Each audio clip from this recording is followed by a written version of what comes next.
Cette bague que vous voyez est pour moi comme l'huile qui unit le maïs et le haricot dans une marmite de konjac. C'est le symbole même de la complémentarité entre le pain et l'avocat. Je la tiens tous les jours, car comme le dit un proverbe de chez nous, on ne connaît pas à quelle heure l'avocat tombe de l'arbre. De la même façon, la femme de ma destinée peut tomber à tout moment et il faut que je sois prêt. Pour moi, le mariage est un peu comme la chasse. Oui, la chasse. Et chaque femme est un potentiel gibier. Aujourd'hui, je vais chasser. Oui, je vais aller à la chasse. Je vais chasser le gros gibier. Vous savez, lorsque le chasseur sort, il ne décide pas de manger l'antilope ou le rat ou la chèvre ou le bœuf le soir. Il peut tout simplement décider de manger ce qu'il aura attrapé à la chasse. Il regarde, il vise, mais parfois, il rate la cible.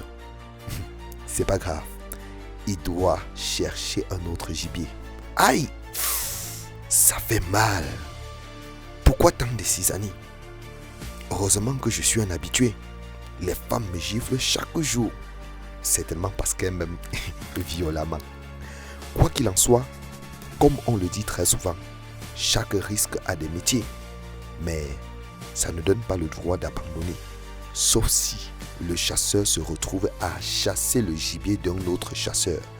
Car la salive de la langue ne doit pas couler si la sueur du corps n'a pas coulé également. Et j'ai encore inventé un proverbe. Waouh! J'ai toujours dit que dès que j'ai l'argent, j'achète les lunettes pour devenir philosophe.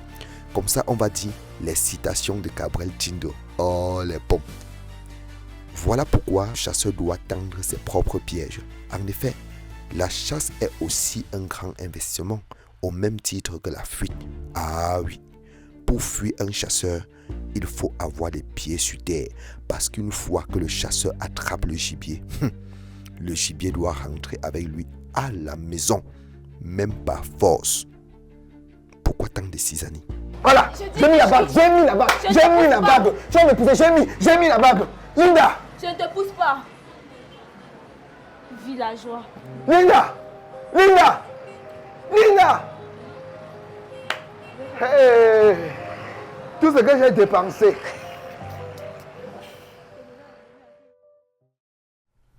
Brinda. Fiancée. Ah, je vois. Flora. Fiancée aussi. Oh, les pommes. Et Marie alors? Princesse. Elle a un bec, ça fait une semaine.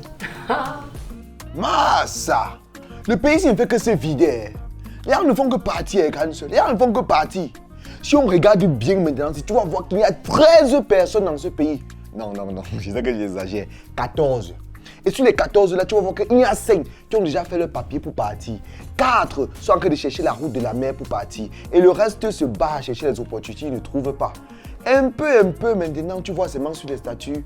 Jéhovah donne-nous ni something, ni something, donne-nous ni célébrer. C'est là qu'on commence à filmer les pieds qui marchent, on filme les fleurs, on filme le ciel. Tu commences seulement que non, c'est l'avion qui part. Mais quand j'ai dit, je ne peux pas quitter mon pays. Je ne peux pas quitter mon pays. Sauf si on me donne le visa. C'est normal, non? Bon, sinon, continuons. Vanessa. Vanessa. Oui, mais c'est une bonne cible. Elle est libre et elle aspire au mariage. Il faut te dépêcher. Parce que il y a plusieurs chasseurs qui ont tendu leur piège dans son biotope. Depuis qu'elle a attrapé la fleur au mariage de Tata Merveille à Yaoundé. Hey! Tata Merveille s'est mariée. Oui. Oh, les pommes. La mère était vieille. Hein? Non, elle était vieille. Quand on dit que Abraham c'est le clerc de la foi là, donc je peux dire que Tata Merveille était la mère du célibat. 48 ans de célibat, 48 ans. Et je suis même sûr que l'âge elle était l'acte Kumba. Elle était vieille. Je te dis, elle était vieille. Elle était vraiment vieille. Waouh. Mais malgré ça, Dieu lui a donné un mari qui l'honore au point d'organiser le mariage normalement. Dieu a été bon pour elle. Amen. Waouh. Hey, je t'ai pas dit. Tu sais quoi? Stéphane se marie le mois prochain. Stéphane. Oui. Hey. Stéphane, c'est mon égal, hein? Il se marie le mois prochain. Reste là, tu dors. Oh. Seigneur, me voici, je n'entends pas mon nom. Seigneur, me voici, je n'entends pas mon nom. Seigneur, me voici, je n'entends pas mon nom. Stéphane se marie. Moi, je suis là. J'ai dit, hey, grande soeur, Stéphane là se marie avec qui? Anita. Oh, quelle Anita? Anita, la voisine ou la soeur de Sophie? Anita, la soeur de Sophie, non? Yes. Anita, oh. Oh, Anita. Anita m'a déçu. Oh. Ne me dis pas que Anita était aussi sur ta liste. Tu riais? Tu as fini avec.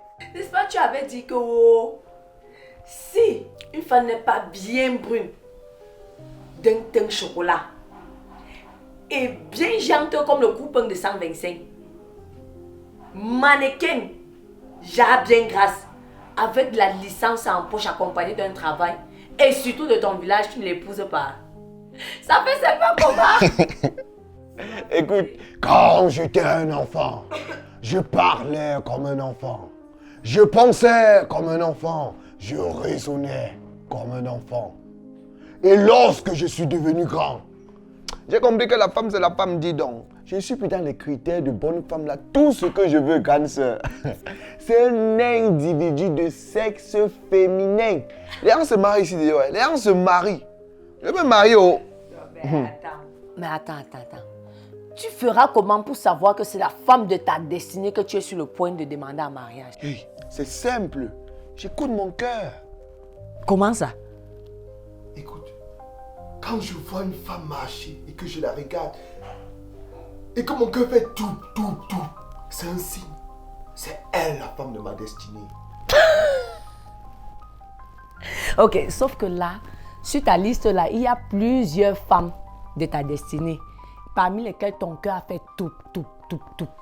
Dis-moi donc, comment faire pour savoir la bonne? Hey, écoute, quand ce n'est pas la même chose. Il y a les filles que je vois, mon cœur fait tout. Et il y a les filles que je vois, mon cœur fait tout. Bon, ça va, Gabriel. Ton cœur a déjà fait tout. Combien de fois que tu as depuis que tu as 10 ans? Hey, seulement 200 fois. Quoi? 200 fois, Gabriel Tindo. C'est clair que tu ne pourras pas trouver la femme de ta destinée avec une telle stratégie. Non, attends, je t'explique la mécanisation du principe. Le mécanisme. Ah, on dit mécanisme, hein. On a finalement changé. Ok, Mécanismement. Et c'est même qui veut t'expliquer ça comment. Comme tu es trop spirituel, tu vas me comprendre. voilà, c'est un peu comme l'avocat. Comme tu achètes l'avocat de 100 francs dans 500 pour terminer la banane qui est restée sur le coquille d'avant-hier. Sachant qu'avec le reste de 400 que le boutiquier va te donner, tu vas acheter demi-kilo de riz que tu vas maintenant... Hey, grande soeur, tu as même préparé quoi? Il faut, hein? Comment tu pourras faire pour choisir la femme de ta vie? Ah, ok.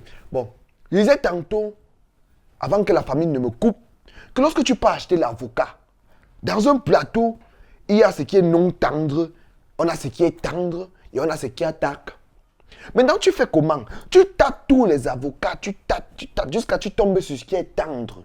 Maintenant, tu vas acheter. Parfois, le vendeur te dit que oh, l'avocat, c'est maintenant 200 au lieu de 100 francs. Quand on augmente le prix du carburant, là, non. L'avocat est maintenant cher. Tu es obligé de recommencer encore. Tu tapes, jusqu'à ce que tu tombes sur ce qui est bien et ce qui est à ton niveau de prix. C'est comme ça. Ah, ça.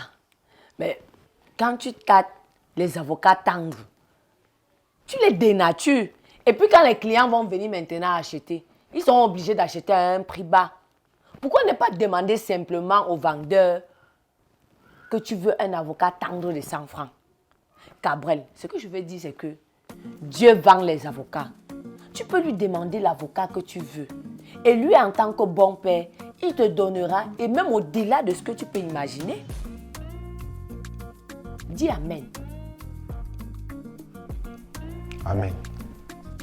Tu sais, Cabrel, beaucoup de femmes sont blessées parce que les hommes ont blagué avec leurs sentiments. Quand tu demandes la main d'une femme, ça doit être un projet très sérieux. Tu dois être décisif et efficace. Et pour cela, il faut bien demander l'orientation de Dieu. Tu sais quoi? Je vais prier pour ta future femme. Merci, grande sœur. Merci. Bon, bien préparé. Tu sais maintenant ou après? Pourquoi remettre à plus tard ce qu'on peut faire là? Ok, oh. Je te sais alors. Tu as préparé quoi? L'avocat pour manger le reste de banane qui a dormi sur le cou qui n'a pas tiré. Ouais, grande sœur.